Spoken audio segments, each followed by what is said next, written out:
Notre Dame made some big moves during the biggest recruiting weekend of the year to date, but could they also be in danger of losing their highest rated commit in the class of 2025? That's coming right up.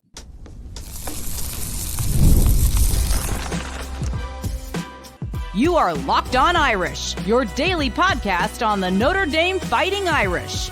Part of the Locked On Podcast Network, your team every day. What's up, and welcome into another edition of Locked On Irish, your daily Notre Dame podcast. And today is Tuesday, June 11th, and thank you for getting your day started right here by making this your first listen of the day. I'm your host, Tyler Wojciak. I'm a Notre Dame alum and producer at Fox Sports. And as always, you can watch this episode on YouTube or you can listen wherever you get your podcast. For those of you watching along on YouTube, please give this video a thumbs up, subscribe to the channel, or if you're listening to the podcast, please rate, review, and subscribe.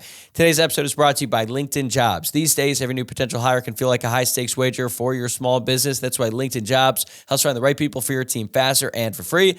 Post a job for free at linkedin.com/LockedOnCollege. Terms and conditions apply. Okay, we have got a lot of recruiting coverage in store for you on today's episode, as well as pretty much every episode throughout the month of June. Every single year in the college football calendar, June is one of, if not the most important months of recruiting.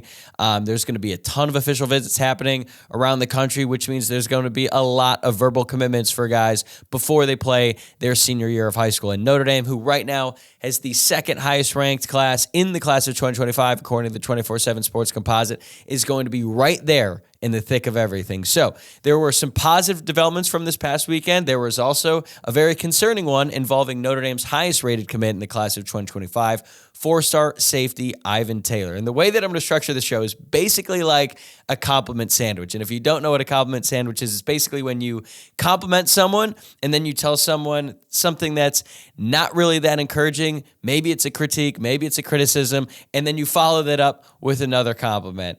It's usually for people who don't handle criticism very well, but that's not really what I'm trying to do in this episode. What I want to focus on is the big headline coming out of this past official visit weekend to start, which is very positive.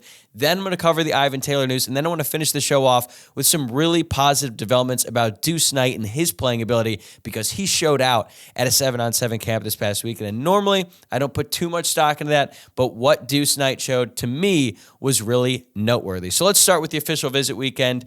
Notre Dame hosted 11 prospects on their official visit over this past weekend. Let's look at the commits in the class of 2025. Notre Dame hosted running back Daniel Anderson, linebacker Anthony Saka, cornerbacks Dallas Golden and Creed Thomas, defensive lineman Dominic Hulak, Gordy Solfstead, and Joseph Reif, and also linebacker Kuo Kia. But the real ones that people were focusing on were the two uncommitted linebackers who took their trip to Notre Dame. Those are four-star linebackers Nathaniel Owusu-Boateng, the brother of former Notre Dame great Jeremiah Owusu-Koramoah, as well as Madden Framo out of Southern California. Notre Dame also hosted a four-star defensive back, Jameer Joseph, and they hosted safety Jaden Blair for his official visit starting yesterday on Monday. He's currently on campus at Notre Dame, but he was not there with the rest of those guys from this past weekend. And I want to focus on the big headline coming out of the official visit weekend, to me at least, and that is that Notre Dame made an outstanding impression on Owusu-Boateng and Madden Framo. And depending on who you ask, Notre Dame might be in the lead for both prospects, which if you had told me that a couple months ago, I would have been really, really surprised, because Notre Dame seemed like they were working behind in both of these recruitments, and now they are at the very top. Still a long way to go, but this was a very, very important weekend for Notre Dame in the recruitment of both of these truly elite linebacker prospects. So let's start off with Madden Framo and who he is as a prospect and what he could mean for Notre Dame. So he is slightly higher rated than Nathaniel Owusu-Boateng, number 63 player overall in the class of 2025, the number 7 linebacker. He's a little bit bigger than Wu. He's listed as 6'3", 230 pounds. As I mentioned earlier, he's from Southern California, plays high school at J. Sarah High School in Orange County. And during this past weekend, not surprisingly, Notre Dame had him paired up with Kingston Viliamuasa, another very talented linebacker from Southern California. Those two spent a lot of time together, and by all accounts, they really got along well. And being around a person like him who came from a similar background, who is adjusting to life in South Bend, and is proving that, hey, a good player from Southern California as a linebacker can come to Notre Dame and succeed both as a player and as a student at the school is very important, and it was great that they had some time to share together. I think when you look at them physically, Manfremo reminds me a little bit more of Junior Tuialamaka, another Southern California linebacker who has since turned into a Viper. Just in terms of their frame, as I mentioned, Manfremo 6'3", 230 pounds. He's a little bit longer than his height. So there is a chance that Fremo could end up playing Viper once he gets to Notre Dame. I'm not ready to set that in stone just yet, but it's definitely a possibility because he is so good at getting after the passer. He can also cover. He actually is a converted safety early on in his high school playing days when he played for high school in San Diego, and he can just really do it all on the football field. He can go sideline to sideline and get after the passer, get after it in the running game. He is a really talented prospect. Now, Manfremo is also considering Ohio State, Texas, Washington, and the hometown USC. He visited Washington on May 31st. He is actually going to visit Ohio State next weekend, along with Nathaniel Owusu-Boateng. And then Manfremo has another visit scheduled at Texas. He does not have an official visit scheduled for USC, but I think that just has to do with the fact that he could literally drive less than an hour and end up on USC's campus. So don't get it twisted. USC, still a very major player in Manfremo's recruitment.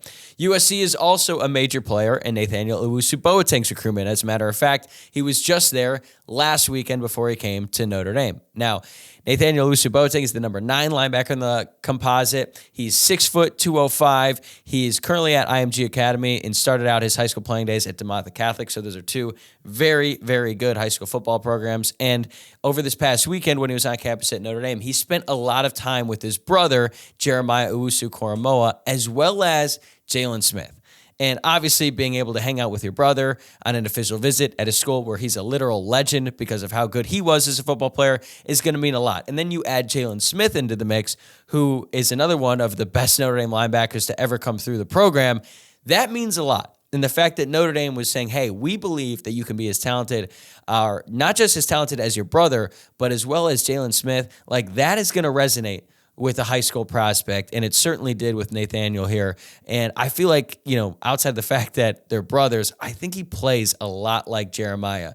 He's not the biggest linebacker in the world, but man, can he fly around. He's extremely twitchy, instinctive, and he can do it all as a linebacker. He can cover, get after the passer, lay the wood on a running back. It doesn't matter what you ask him to do. He's going to do it exceptionally well. Physically, he looks like a Greek god. I don't understand what these young guys are eating nowadays. He literally just looks shredded, and he could play tomorrow. It looks like, not really, but that's kind of how he appears. He's definitely like first guy off the bus material. Now, Wu is also considering Ohio State, Michigan, and USC. As I mentioned, he visited USC last weekend. He's going to be at Ohio State next weekend with Manfremo, and then he's visiting Michigan. So not only would it suck to lose out on the brother of a Notre Dame great, if he ends up at any one of these schools, it's going to sting extra hard because you've got Notre Dame's arch rival and then two Midwestern rivals. Even if Ohio State's not necessarily a rival, they've certainly been a rival on the recruiting trail for some of Notre Dame's most coveted prospects. And yeah, it would be really, really good for Notre Dame to land one or both of these guys.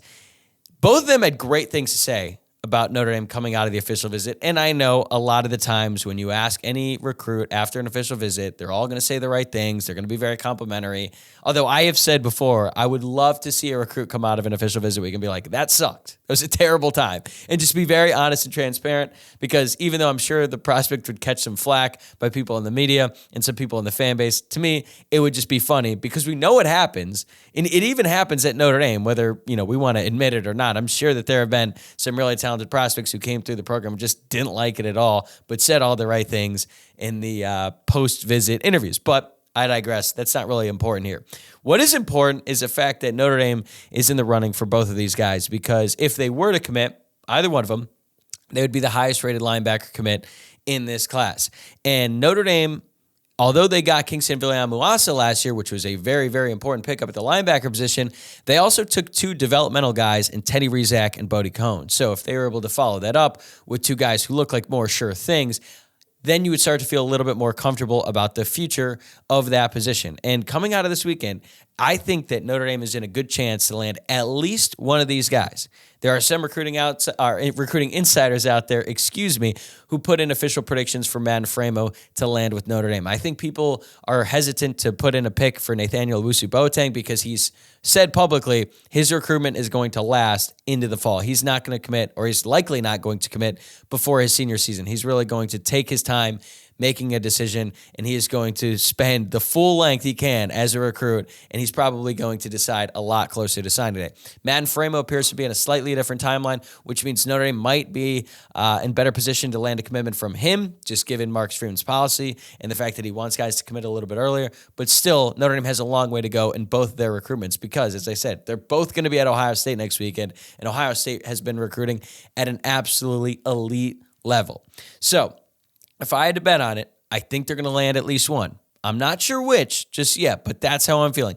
I would be pretty surprised if they didn't land either. I would not be surprised if they landed both, which is certainly a good thing for Notre Dame right now as it stands in the recruitment of both of these guys. So I feel really good. If I had to pick which one I would take, I'd give a very slight edge to Matt Framo, solely because of the position he plays. He's more of an outside linebacker, someone who could come off the edge. I think Notre Dame needs that just a little bit more, considering the fact that they added KVA in the last cycle. But then again, JOK was one of my favorite Notre Dame players to watch in the past decade. So the fact that his brother, who might be as good, if not better, which is honestly hard to believe given how good JOK was at Notre Dame and given how good he's been since he's joined the Cleveland Browns, I love that I get to continue to watch and root for JOK as a Browns fan, and I just get so excited about the prospect of potentially rooting for his younger brother as well. But Notre Dame truly cannot go wrong with either of these guys, and the fact that they made such a great impression on both of them this past weekend, it means a lot, and now Notre Dame just has to continue recruiting them both very hard. I believe that they would take both of them no matter what. They're not going to say, oh, well, we'll take one and not the other. No, these guys are too talented. You'll figure out the numbers later. If you can get these guys in your class, you take them 10 times out of 10. And I feel like Notre Dame is going to end up with at least one of them. All right, coming up after this, is Notre Dame in danger of losing their top commit in the class of 2025? Unfortunately, it looks like a real possibility. Today's episode is sponsored by LinkedIn Jobs. When you're hiring for your small business, you want to find quality professionals that are right for the role. That's why you have to check out LinkedIn Jobs. LinkedIn Jobs is the tool to help find the right professionals for your team faster and for free. Speaking from my own experience, I know that whenever we're looking to make a hire, we use LinkedIn to help find the perfect new team member, and it's so easy because they do the heavy lifting. LinkedIn isn't just another job board. They have got a vast network of more than 1 billion professionals, which makes it the best place to hire.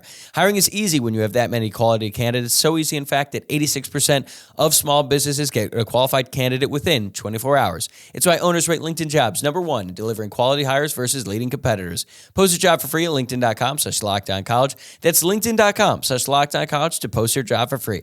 Terms and conditions apply. For all the positive developments that were happening for Notre Dame coming out of this past weekend, after all those official visits, the vibes were really high. There is one very concerning development as it pertains to Notre Dame's class of 2025. Their highest rated commit in the class, 4-star safety Ivan Taylor, visited Alabama this past weekend. I was not able to confirm whether or not it was an official visit, but either way, it's definitely concerning because Ivan Taylor is a stud prospect. He is the only player ranked in the top 50 on the 24/7 Sports Composite who's currently committed to Notre Dame. Now, he's ranked 50th, so he's just making the cut there. But Notre Dame really needs a high-end safety in this class. Ivan Taylor is that type of player, and the fact that he's visiting other schools, to me, means that he's at least considering decommitting from Notre Dame. But he is scheduled to visit Notre Dame this upcoming weekend, although he's then apparently going to visit Michigan the following weekend. So what are we to make of this? Well, it's concerning for multiple reasons. First off, this would appear to be in violation of Marcus Freeman's policy when it comes to committed recruits. As we have talked about many times before on this show, Marcus Freeman typically does not allow for a verbally committed prospect to take an official visit to another school. He's never come out and said it publicly, but when you talk to different people who cover Notre Dame in the recruiting industry, that policy is pretty well known. Now, obviously, there is some gray area there because Notre Dame was recruiting Peyton Bowen for a really long time, and it felt like he took an unofficial, I say unofficial in air quotes for those of you listening to the podcast, because we know that just because it's considered an unofficial visit doesn't necessarily mean it's not being paid for by the school, especially in the NIL era. But anyway, Peyton Bowen took a bunch of unofficial visits to Texas A&M and Oklahoma because both those schools were very close to his hometown, and Notre Dame continued to recruit him, and they treated him like a committed prospect. Now, Peyton Bowen was a 5-star. He was the number one safety in the class, and he was a very, very, very talented player. So I feel like Marcus Freeman has, different rules, different guidelines for this policy. Like I said, there's a bit of gray area there, and I think the gray area is determined by how good of a prospect are you. Ivan Taylor is arguably the best prospect in this class for Notre Dame. So I think that they're going to be a little lax on their official visit policy because they do not want to lose a player like Ivan Taylor. As I said, he's the number 50 overall player in the country on the 24/7 Sports Composite. He's the 5th highest rated safety. He's the son of Ike Taylor, who had a really, really great NFL career for the Pittsburgh Steelers. He's got elite measurables. He's a great football player. Now, he's not the biggest guy in the world. He's listed at 6 foot, 174 pounds, but he has the frame that would suggest that he's going to continue to add muscle and build himself into a very, very talented football player. And despite the fact that he's a little bit undersized in the weight department, he is certainly not afraid to stick his nose in there and make some tackles. Now, when we look at Ivan Taylor's recruitment and his commitment to Notre Dame, it happened on December 1st of 2023. So even though for Notre Dame, that's sort of the standard protocol, right? Notre Dame lands commitments from guys way earlier than everywhere else. For most top-rated prospects around the country, if you commit, almost a full year before your senior year of high school football, that's super early. And I feel like what's happening now is Ivan Taylor is probably saying, okay, I committed very early on. I'm sure he's still being courted by basically every school in the country because every school would want a player as talented as him. And now he's probably like, okay, maybe I committed too early. I need to take my official visits. I asked around to some different recruiting insiders that I talked to, and none of them said that Ivan Taylor is ready to decommit to Notre Dame. If he was, then he probably wouldn't be taking his official visit this weekend to Notre Dame. It does sound like he really wants to see what's out there a little bit, and he's the type of guy who keeps things very close to the vest in his recruitment. It's really hard to kind of get a read on what he's doing, but I think when you look at his recruitment, you see the fact that he visited Alabama, and then he's going to Notre Dame, and he's going to Michigan again. I still feel like Notre Dame is very much in the mix, right? He's still committed, and he's coming to Notre Dame right in the middle of all this stuff. And obviously, if you have a question about what he's thinking, the coaching staff sure as hell is going to be wondering, hey, man, what's going on with these visits? And I think for us in the fan base and in the media, a lot of people were surprised by the fact that Ivan Taylor took that visit to Alabama last weekend. But we don't know what the conversations have been like with Taylor and the Notre Dame coaching staff. Maybe he made them aware a long time ago and they allowed it to happen. So we don't know all the details there yet, but I do expect that we're going to get some clarity after this weekend. If he visits Notre Dame and he still visits Michigan after that, the following weekend, then I'll be more concerned. Now, if he comes to Notre Dame, it goes great. Notre Dame's coaching staff is able to shut down all the other recruitments, and then he cancels his visit to Michigan. Then I don't think we have anything to worry about. But I understand why fans are frustrated by this, right? Especially just a couple years after the whole Peyton Bowen saga. Notre Dame was up there with another highly rated safety, and Peyton Bowen really just dragged Notre Dame through the mud, and it was really obnoxious. Like, he was committed to Notre Dame, but he was wearing like Oregon gear during his high school football games and Texas A&M gear and Oklahoma gear. And it seemed like he was doing everything for all these other schools that were recruiting him except for the school that he was actually committed to. Peyton Bowen and Ivan Taylor are two very different players. They're two very different types of people. And I would not put Ivan Taylor in that class, even though there are some similarities in the terms of the fact that they both play safety and they're both very talented, and the fact that every school in the country wants him. So I understand why fans are upset, but this is kind of what happens when you are recruiting the best of the best. Most players who are rated in the top 50 do not commit early. They take their time. They take their official visits. You know why? Because it's really fun to go to all these different schools and have them roll out the red carpet for you and be the star every week and get to do all this cool stuff. Like, I get it. I'm jealous of these kids. Maybe not so much now, but I'm sure when I was in high school and I was like, man, that looks like a lot of fun. So I don't blame these kids for wanting to do that, wanting to have that experience. And if Notre Dame was not going to let him do that because he was committed, then yeah, I could see him decommitting. When that is why I think Marcus Freeman is a little bit more relaxed with this policy when it comes to a player of this caliber. Now, If Notre Dame were to lose him, it would be a massive blow to the recruiting class. And yeah, the class of defensive backs in 2025 is really strong. Dallas Golden, Mark Zachary, those guys are studs. I think Cree Thomas has a lot of upside, but those are all cornerbacks. Right now, the only other true safety that Notre Dame has committed is 3-star Ethan Long out of Connecticut. He's the lowest rated player in the group of defensive backs. I think that he's definitely a developmental prospect. And now Notre Dame is still in the running for 4-star safety Jaden Blair. I think he's really talented. He's got a frame that is honestly pretty resemblant of Kyle Hamilton. He's 6'4", really long. He's not as good of a player as Kyle Hamilton, but still, you can kind of see some similarities there. If Notre Dame were to lose out on Ivan Taylor, then all of a sudden the recruitment of Jaden Blair becomes that much more important, whereas right now it feels more like a luxury ad. Like if Notre Dame adds him, great. If they lose him, not the end of the world. But it all kind of hinges on what Ivan Taylor decides to do at this point. Notre Dame has recruited safety really poorly in recent years. When I look at the class of 2024, I said this before on the show, I thought that the safety recruits were the weakest link in that entire class. I like Tay Johnson. I think he's a great athlete. I don't know how his game is going to translate to the college level as a safety. Kennedy Urlacher, he always felt like more of a linebacker to me. And then Tabron Benny Powell, definitely a developmental prospect out of Cincinnati, and I think it's going to be years before he really gets on the field, especially at safety. He's a raw athlete who definitely has to learn some of the technique and fundamentals of that position. Then you go to 2023. That was the Peyton Bowen year. They did add Ben Minnick and Aiden Schuler. Have not heard much about Minnick lately. Schuler has a good chance to crack the rotation this year, so that's one potential hit. We'll see what Ben Minnick does. 2022, they went 0-4. They didn't get a single safety commit in that class. 2021, Kari G, Justin Walters, both misses. So Notre Dame has had to make up for years of recruiting misses at the safety position. They missed out on Peyton Bowen.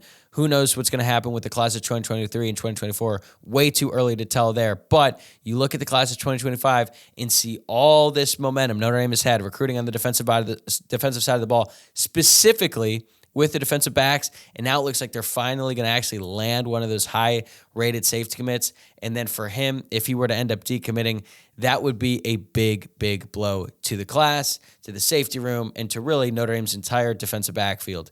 They got lucky with Xavier Watts in his transition from wide receiver to linebacker to safety. They've also had a dip in the transfer portal multiple times now to get a safety. They added Brandon Joseph from Northwestern, who was okay in his 1 year with Notre Dame.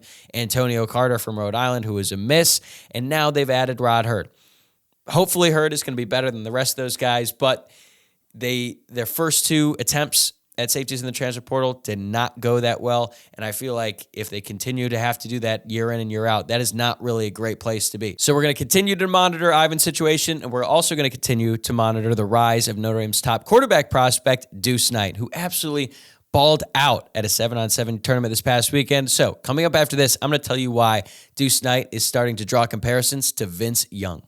Today's episode is also brought to you by FanDuel. Summertime means baseball, the NBA Finals, and more, and you can bet it all on FanDuel. Right now, new customers get $200 in bonus bets with any winning $5 bet. That's $200 you can use to bet on everything from the Finals MVP to who's going to hit one out of the park. All right, here's my pick for today's show.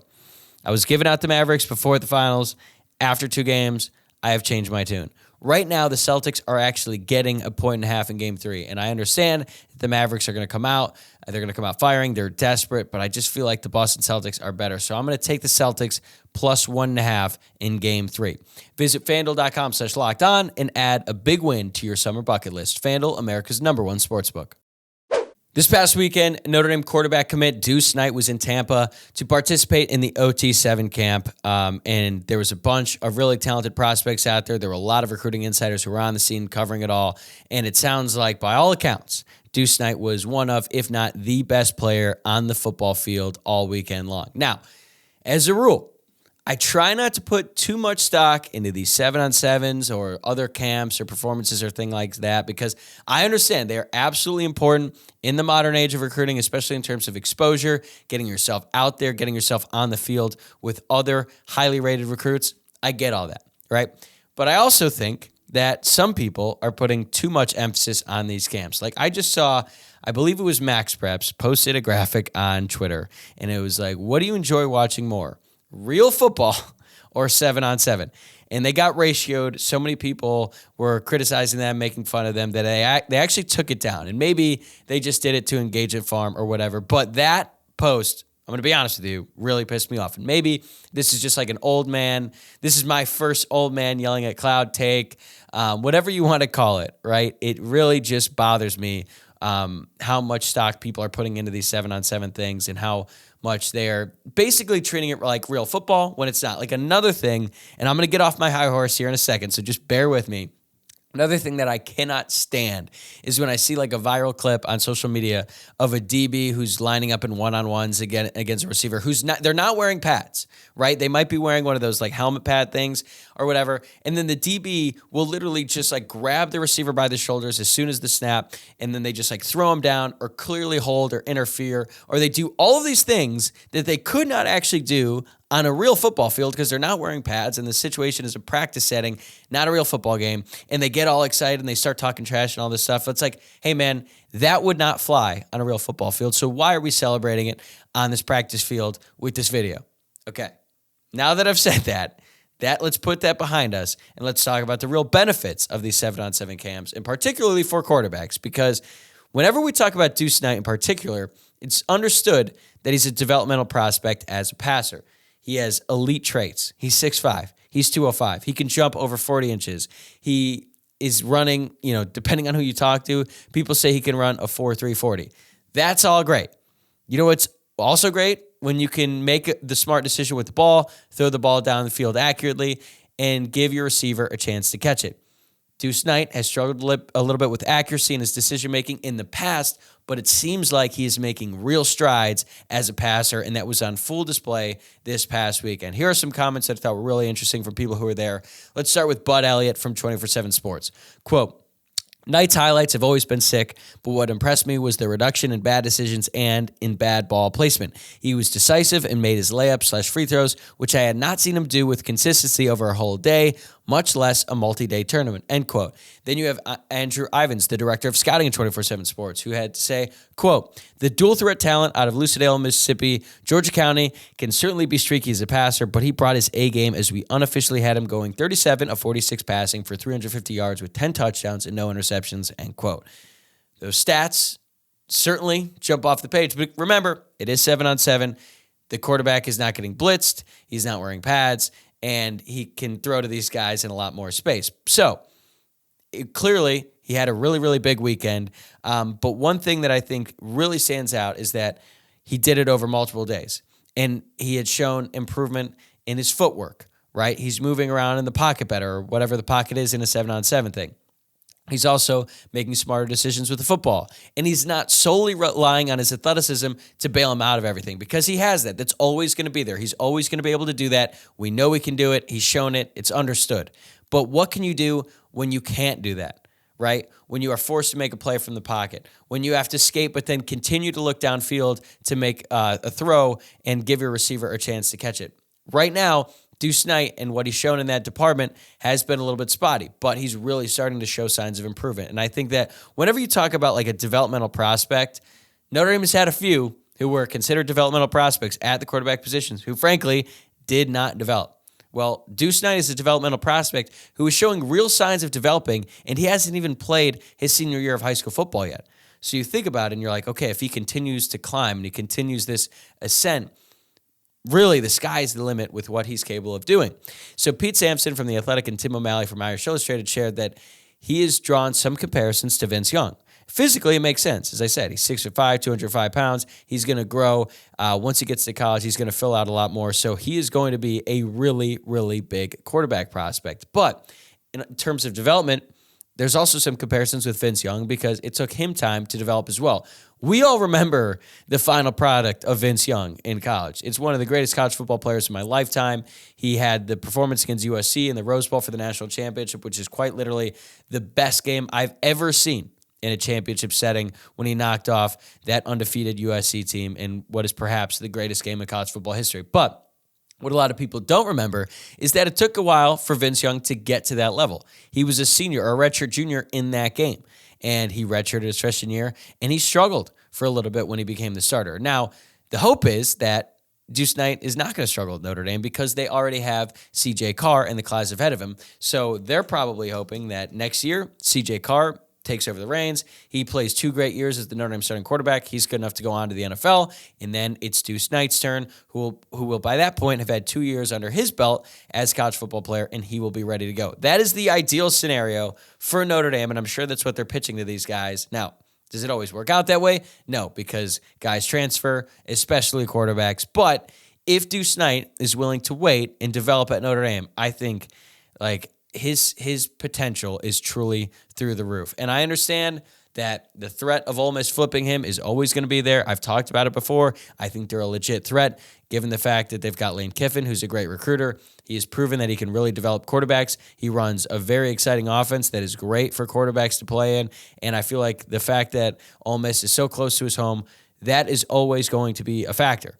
But he continues to do and say all the right things about his commitment to Notre Dame. So as long as he does that, I'm going to assume he's going to end up at Notre Dame. And I feel like if he does end up at Notre Dame, he stays true to his commitment, he's willing to wait. What we're seeing from Deuce Knight as a player, as a leader, is incredibly exciting. I think he has the most potential of any quarterback that Notre Dame has recruited in a really long time. I don't say that lightly. There is a chance that Deuce Knight can end up being the best quarterback Notre Dame has had in a really long time. Now, it's probably going to be years before he sees the field, but what we're starting to see from him and his development is really encouraging, and it's hard not to get too excited. I'm not going to overreact, but I'm just telling you, continue to follow Deuce Knight and what he does. I'm really excited to see what he does as a senior in high school football this year. He's going to absolutely tear it up, and I think that once he signs the dotted line to Notre Dame, fans are going to be super excited, and for good reason. All right, that's a wrap for this episode. Thanks again for making Locked On Irish your first listen of the day. I'm going to be back here tomorrow morning as well as Thursday morning. Remember, 3 days a week in June and July. I'm going to be posting a new episode every Tuesday, Wednesday, and Thursday morning, unless I tell you otherwise.